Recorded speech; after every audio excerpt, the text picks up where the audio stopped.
Hello friends, स्वागत है आपका हमारे यूट्यूब चैनल जीके ट्रैकर पे। देखिए फ्रेंड्स, आज की वीडियो में बात करेंगे जो हमारी एक सीरीज़ है Uttarakhand GK one liner series, जिसमें हम उत्तराखंड के 50 इंपॉर्टेंट वन लाइनर्स को एक ही वीडियो में कवर करते हैं। ये हमारा आज चौथा भाग है। अभी तक 3 पार्ट्स में हम 150 क्वेश्चंस को कवर कर चुके हैं और इस वीडियो में भी आज वही कंडीशन है। जैसे ही 500 लाइक्स हमारे कंप्लीट होते हैं, इस वीडियो के ऊपर आपको इसकी PDF हमारे टेलीग्राम चैनल पर मिल जाएगी। काफ़ी फ्रेंड्स के मुझे कमेंट आ रहे हैं कि जो भाग 1 और 2 है इस सीरीज़ का, उनकी PDF टेलीग्राम पर नहीं है। आप सही से चेक कीजिए, दोनों PDF आपको टेलीग्राम पर मिल जाएंगी। हाँ, भाग 3 का अभी PDF अपलोड नहीं किया गया है क्योंकि उस वीडियो पर अभी 500 लाइक नहीं हुए हैं। चलिए आज की वीडियो को शुरू करते हैं और आज भी आपको 50 यहाँ पे इंपॉर्टेंट क्वेश्चन देखने को मिलेंगे जिनका संबंध है उत्तराखंड से। पहला प्रश्न है आज का और काफ़ी आसान क्वेश्चन है। अल्मोड़ा में डिबेटिंग क्लब की स्थापना कब की गई? अल्मोड़ा के अंदर डिबेटिंग क्लब की स्थापना ये 1870 में की गई और बाद में अगले ही साल इसी क्लब के द्वारा पहला अखबार निकाला गया, यहाँ पे कुमाऊं का अल्मोड़ा अखबार। तो अल्मोड़ा अखबार कब निकाला गया? 1871 में। किसके द्वारा निकाला गया? डिबेटिंग क्लब के द्वारा। किसकी सिफारिश पर निकाला गया? विलियम मूर की सिफारिश पर निकाला गया और इसके पहले संपादक बनाए गए बुद्धि बल्लभ पंत। ये सारी बातें आपके इस क्वेश्चन से कवर होती हैं। दूसरा प्रश्न है, राम पादुका तीर्थ कहाँ स्थित है? तो देखिए, राम पादुका तीर्थ पूछे, यह राम पादुका मंदिर ये स्थित है आपका अल्मोड़ा में। गिरीश तिवारी, जिनका उपनाम है गिरदा, किस संगीतज्ञ से प्रेरित थे? तो गिरीश तिवारी ये प्रेरित थे बृजेंद्र लाल शाह से। बृजेंद्र लाल शाह का ये एक फेमस गीत है जो आपने सुना होगा, भेड़ू पाको बारो मासा। किसका गीत है? स्वर्गीय बृजेंद्र लाल शाह का ही वो गीत है। ठीक है। अगला प्रश्न है, कुमाऊं रेजिमेंट के परमवीर चक्र विजेता मेजर शैतान सिंह का संबंध किस बटालियन से है? तो देखिए, जो मेजर शैतान सिंह हैं ये दूसरे व्यक्ति हैं उत्तराखंड के जिन्हें परमवीर चक्र से सम्मानित किया गया। ठीक है। इनका संबंध था 13वीं कुमाऊं बटालियन से। तो 13वीं कुमाऊं से इनका संबंध था, ये आपको याद रखना है। उत्तराखंड के पहले व्यक्ति कौन थे जिन्हें परमवीर चक्र दिया गया? तो मेजर सोमनाथ शर्मा, जिनका संबंध 4थी कुमाऊं बटालियन से था। वो उत्तराखंड के भी और देश के भी पहले व्यक्ति थे जिन्हें परमवीर चक्र दिया गया। अगला प्रश्न है, कुमाऊं रेजिमेंट की किस बटालियन को वीरों में वीर कहा जाता है? तो कुमाऊं रेजिमेंट की 13वीं और 15वीं बटालियन को वीरों में वीर बटालियन कहा जाता है। यह आपको याद रखना है, क्वेश्चन रिपीटेड है।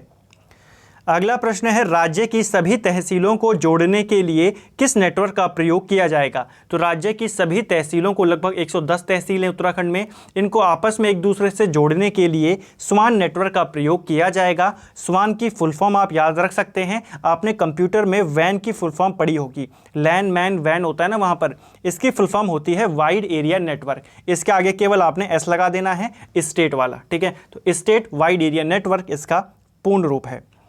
अगला है, उत्तरकाशी में स्थित लक्षेश्वर महादेव मंदिर किस नदी के तट पर है? पहला प्रश्न बना, लक्षेश्वर महादेव मंदिर कहाँ पर है? ये उत्तरकाशी में है। कौन सी नदी के तट पर है? ये भागीरथी नदी के तट पर स्थित है। अगला है, पंडित गोविंद बल्लभ पंत राजकीय संग्रहालय की स्थापना कब की गई? तो जीबी पंत राजकीय संग्रहालय, इसकी स्थापना अल्मोड़ा में की गई 1979 में। ये आपको याद रखना है। ठीक है। तो जीबी पंत राजकीय संग्रहालय कहाँ है? अल्मोड़ा में है, 1979 से। अगला है, गोविंद बल्लभ पंत हिमालय पर्यावरण संस्थान किस नदी के तट पर स्थित है? तो जीबी पंत हिमालय पर्यावरण संस्थान ये कौन सी नदी के तट पर है? तो यह कोसी नदी के तट पर है और ये भी अल्मोड़ा जनपद में स्थित है। अगला प्रश्न है, द बॉय फ्रॉम लंबाटा पुस्तक के लेखक कौन है? तो यह जो किताब है द बॉय फ्रॉम लंबाटा, ये लिखी है NS थापा ने। अगला है, बीच बचाओ आंदोलन के प्रवर्तक विजय जरदारी का संबंध कहाँ से है? तो देखिए, एक क्वेश्चन आपका बहुत इंपॉर्टेंट बना, बीच बचाओ आंदोलन के प्रवर्तक कौन थे? तो ये थे विजय जरदारी। किसने चलाया था ये आंदोलन? विजय जरदारी ने। ऐसे भी पूछा जाएगा, विजय जरदारी का संबंध किस आंदोलन से है? तो बीच बचाओ आंदोलन से। इनका संबंध कहाँ से है? तो इनका संबंध टिहरी से इनका संबंध है। ठीक है। और इन्होंने ये जो आंदोलन चलाया था, बीच बचाओ आंदोलन, इसकी शुरुआत 1986 में की गई। ये भी आपको ध्यान रखना है। अगला है, चंडी प्रसाद भट्ट ने गोपेश्वर में दसौली ग्राम स्वराज मंडल की स्थापना कब की? यहाँ से भी आपके 2 प्रश्न बनते हैं। दसौली ग्राम स्वराज मंडल कहाँ स्थापित किया गया? गोपेश्वर चमोली में। किसने स्थापित किया? चंडी प्रसाद भट्ट ने। ठीक है। उत्तराखंड के पहले व्यक्ति जिन्हें रेमन मैग्सेसे पुरस्कार सम्मानित किया गया था। ठीक है। इसकी स्थापना इन्होंने कब करी? 1964 में इन्होंने दसौली ग्राम स्वराज मंडल की स्थापना गोपेश्वर में करी। अगला है चिपको आंदोलन को गति देने के लिए चंडी प्रसाद भट्ट ने कौन सी संस्था का गठन किया। तो देखिए चिपको आंदोलन को गति देने के लिए चंडी प्रसाद भट्ट ने डालियों का दगड़िया नामक एक संगठन यहाँ पे गठित किया। कौन सा नृत्य पुरुषों द्वारा खंबे पर चढ़कर किया जाता है। तो पुरुषों के द्वारा खंबे पर चढ़कर किया जाने वाला नृत्य है लंगवीर नृत्य, ये आपको ध्यान रखना है। अगला है चंद्रौली आभूषण कहाँ पर पहना जाता है। चंद्रौली आभूषण ये पहना जाता है गले में, ये आपका सही आंसर है। अगला है कैंची धाम समर्पित है। कई बार हम इस क्वेश्चन को कर चुके हैं। कैंची धाम, कैंची धाम कहाँ पर है, ये नैनीताल में है और इसकी स्थापना बाबा नीम करौली ने करी थी। बाबा नीम करौली का वास्तविक नाम भी कई बार कर चुके हैं, लक्ष्मी नारायण शर्मा इनका वास्तविक नाम था। और ये जो कैंची धाम है ये हनुमान जी को समर्पित है। इन्होंने यहाँ पे कैंची धाम की स्थापना कब करी, तो 15 जून 1964 को उन्होंने यहाँ पे कैंची धाम की स्थापना करी। इसलिए 15 जून को यहाँ पर एक विशाल भंडारे का आयोजन भी होता है। प्रश्न बनता है कि कैंची धाम में भंडारे का आयोजन कब होता है, विशाल भंडारे का 15 जून को। अगला है जयंती धूरा या व गुलेला दर्रा। तो जयंती धूरा और गुलेला दर्रा ये कहाँ स्थित हैं, तो ये दोनों दर्रे स्थित हैं आपके पिथौरागढ़ में।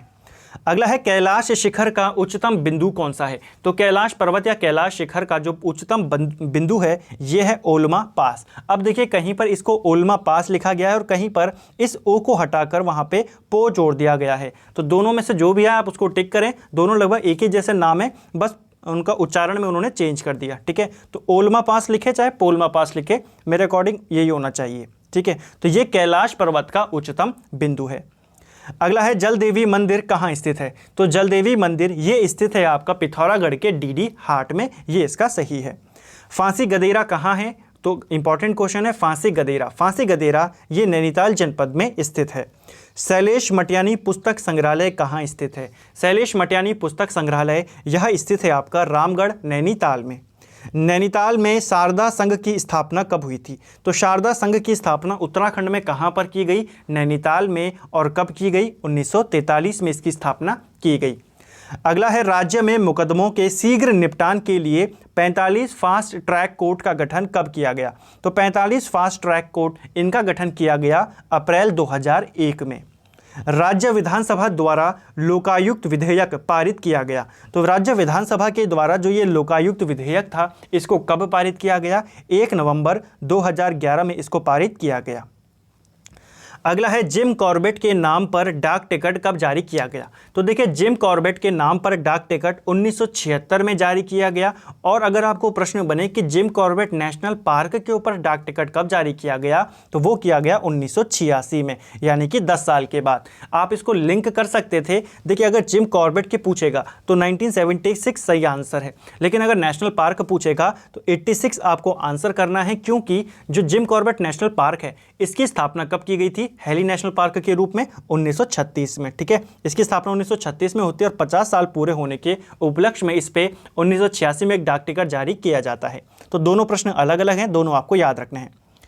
अगला है गढ़वाल शैली के चित्रों की खोज किसने की थी। तो देखिए गढ़वाल शैली के चित्रों की खोज करने का जो श्रेय जाता है ये जाता है बैरिस्टर मुकुंदी लाल को। देखिए बैरिस्टर मुकुंदी लाल को लेकर एक और प्रश्न बनता है कि मौला राम के चित्रों को दुनिया के सामने लाने का श्रेय किसको जाता है, इन्हीं को जाता है। और मौला राम किस शैली के चित्रकार थे, तो वो गढ़वाल शैली के ही चित्रकार थे। अगला है कृषक संसाधन विकास संस्थान कहाँ स्थित है। तो कृषक संसाधन विकास संस्थान यह उधम सिंह नगर के किच्छा में स्थित है। किस चंद राजा ने नेपाल के ग्रीष्मकालीन राजधानी अजमेरगढ़ पर अधिकार किया था। तो देखिए नेपाल की ग्रीष्मकालीन राजधानी कहाँ पर थी, ये थी अजमेरगढ़ में। और यहाँ पर अधिकार किया चंद राजा उद्योग चंद ने।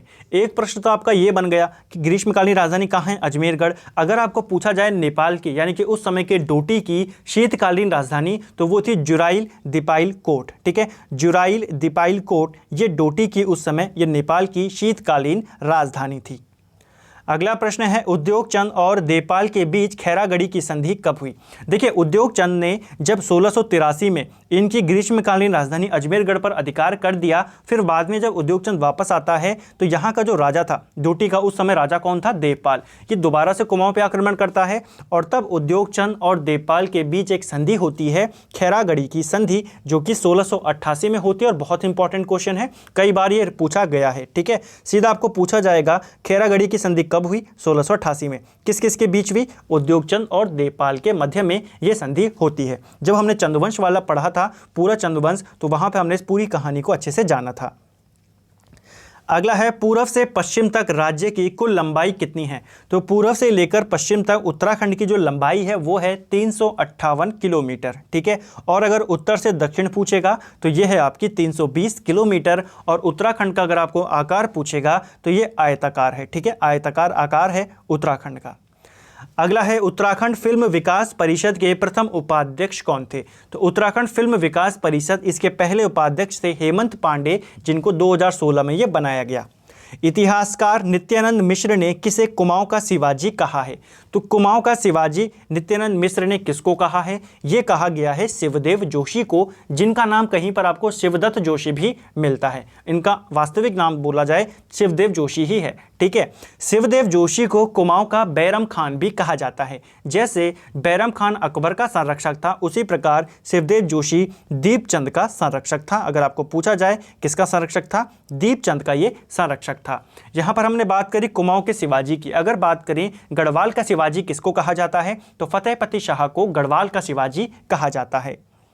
अगला है अंग्रेज़ों को हिंदुस्तान से निकाल दो किसकी किताब है? तो देखिए किताब एक पत्रिका थी, मैगजीन टाइप में थी, और यह हनुमान चालीसा, इसके बाहर का जो कवर होता था उस पर हनुमान चालीसा लिखा जाता था, अंदर से इसका शीर्षक ये होता था। किसके द्वारा ये निकाली जाती थी? तो भैरवदत्त धूलिया के द्वारा ये प्रकाशित होता था, ठीक है। अगला है अठोड़ मेला कहाँ लगता है? तो देखिए अठोड़ मेला ये लगता है आपका उत्तर काशी में, ठीक है। कहाँ लगता है? उत्तर काशी में लगता है। और यह मेला जो है ये पशुपालन व्यवस्था से संबंधित है, और ये मेला 3 साल में एक बार लगता है। अगला है दीपावली के अवसर पर ठर पूजा उत्सव किस जनपद में मनाया जाता है? तो ठर पूजा उत्सव कब मनाया जाता है? दीपावली के अवसर पर, और ये मनाया जाता है उत्तरकाशी डिस्ट्रिक्ट में।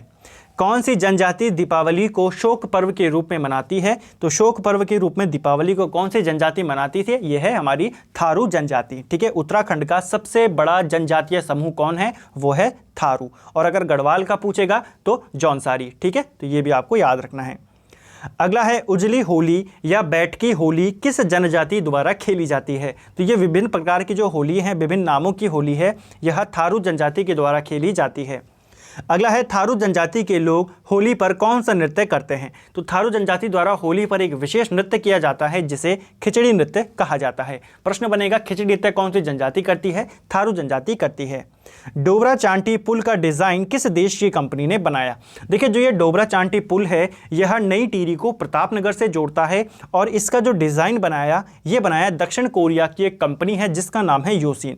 तो दक्षिण कोरिया की कंपनी का नाम है योसिन, इसके द्वारा इस पुल का डिज़ाइन बनाया गया। इसका निर्माण कार्य कब शुरू किया गया? तो 2006 में इसका निर्माण शुरू किया गया, और 14 साल बाद यानी कि 9 नवंबर 2020 में इसका उद्घाटन किया गया। उद्घाटन कब किया गया? 2020 में, ठीक है। शुरुआत कब हुई थी? 2006 से। और यह भारत का सबसे बड़ा, सबसे लंबा सस्पेंशन ब्रिज है। तो भारत का सबसे लंबा सस्पेंशन ब्रिज कौन सा है? तो वह है डोबरा चांटी पुल, जो कि नई टिहरी को प्रतापनगर से जोड़ता है।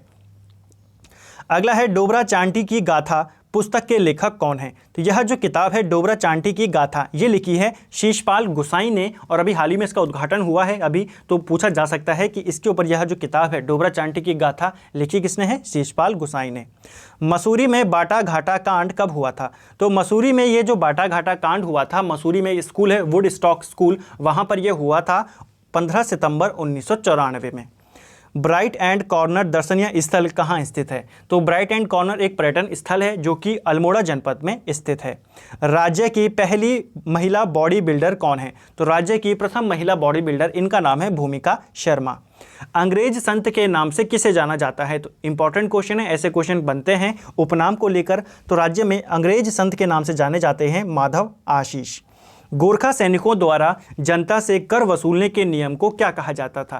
देखिए गोरखा काल में जो राजा होता था वो तो टैक्स लेता ही था जनता से, लेकिन जो गोरखा सैनिक होते थे ये भी अपने स्तर पर टैक्स लेते थे, और उस नियम को ये कहते थे बलि, ठीक है। अगला है भोटिया लोग सगाई की रस्म को क्या कहते हैं? तो भोटिया में सगाई को कहा जाता है थौची, और शादी को क्या कहा जाता है? शादी या विवाह को कहते हैं दामी, ठीक है, दामी यहाँ पे कहा जाता है। अगला प्रश्न है यहाँ पे, हर्षदेव जोशी को विभीषण किसने कहा था? देखिए हर्षदेव जोशी को विभीषण ये कहा था राहुल सांकृत्यायन ने। ठीक है, किसने कहा था? राहुल सांकृत्यायन ने विभीषण कहा था हर्षदेव जोशी को। ठीक है, और इसी को काली कुमाऊं का चाणक्य भी कहा जाता है, ये आपको याद रखना है। ठीक है फ्रेंड्स, चलिए अगला है, राज्य में गांधी मंदिर कहाँ स्थित है? तो गांधी मंदिर राज्य के अंदर कहाँ पर है? ये स्थित है आपका नैनीताल में। ठीक है, अगला है, पौरव काल में सिंचित भूमि को क्या कहा जाता है? देखिए जब हमने पौरव वंश को पढ़ा था, पूरा पौरव वंश हम पढ़ चुके हैं, और पौरव वंश को ही पर्वतकार वंश भी कहा जाता है। एक क्वेश्चन तो ये आपका क्लियर हुआ। दूसरा, हमने वहां पर बात करी थी कि इनके टाइम पे भूमि को 2 भागों में बांटा गया था। तो जो सिंचित भूमि होती थी उसे केदार भूमि कहा जाता था, और जो असिंचित भूमि होती थी उसे सारी भूमि कहते थे। भोटिया जनजाति द्वारा किसकी पूजा वर्षा के देवता के रूप में की जाती है? इसको वर्षा कर देना। तो भोटिया जनजाति वर्षा के देवता के रूप में किसकी पूजा करती है? तो घूरमा देवता की पूजा यहाँ पे की जाती है। ठीक है, सीधा प्रश्न बनेगा, घूरमा देवता की पूजा कौन करते हैं? भोटिया जनजाति, और इनको वर्षा का देवता माना जाता है। अंतिम प्रश्न है आज का, राज्य सरकार द्वारा नंदा गौरा योजना की शुरुआत कब की गई थी? तो देखिए ये जो नंदा गौरा योजना है इसकी शुरुआत 2 जून 2017 में की गई। इस योजना के तहत जो बीपीएल परिवार हैं उनमें यदि किसी बालिका का जन्म होता है तो जन्म पर 11,000 रुपये की धनराशि दी जाएगी, और जब वह 12वीं पास करेगी तब 51,000 रुपये की वहाँ पे सहायता दी जाएगी। तो 2 चरणों में 62,000 रुपये की सहायता देना यहाँ पे डिसाइड किया गया। किस योजना के तहत? नंदा गौरा योजना के तहत, जिसकी शुरुआत 2 जून 2017 को की गई। तो फ्रेंड्स ये थे हमारे Uttarakhand GK one liner series का, ये हमारा पार्ट 4 था। कैसे लगे आपको वीडियो कमेंट करके जरूर बताएं, और साथ ही अगर आपको वीडियो पसंद आया है, कुछ भी आपको इस वीडियो से फ़ायदा हुआ है तो वीडियो को लाइक ज़रूर करें, और कम से कम अपने एक सोशल मीडिया प्लेटफॉर्म पर इसका एक लिंक शेयर ज़रूर करें। और यदि आपको इसकी पीडीएफ चाहिए तो पीडीएफ के लिए वही कंडीशन है, लाइक आपको करना पड़ेगा, 500 लाइक अभी भी वही कंडीशन है। जैसे आप करते हैं पीडीएफ आपको हमारे टेलीग्राम चैनल पर इसकी अपलोड हो जाएगी। Thank you friends.